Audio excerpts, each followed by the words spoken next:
Brown County Court, the man internationally known as Uncle Fester was found guilty of 2 counts of felony bail jumping as a result of a no-contest plea. Stephen Priesler appeared in court today for a hearing. He was sentenced to 1 year in jail and 3 years probation, plus a $500 fine after he tested positive for meth back in August. After posting bail for several drug-related charges, including several counts of manufacturing with intent to deliver meth, as well as possession of drug paraphernalia, possession with intent to deliver cocaine, and possession of meth-making materials.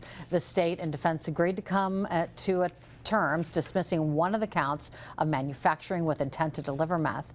The defense also asking to have the felony possession of meth-making materials dismissed, but Judge John Sikowski denying that motion based on probable cause, saying red phosphorus was in his possession, according to the criminal complaint.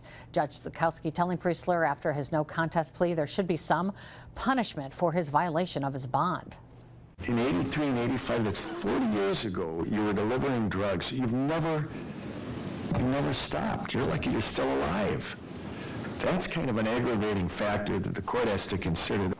And there will be a trial for Uncle Fester's existing drug charges, a pretrial conference scheduled for the first Monday of March, and then that 3-day trial to begin on March 11th.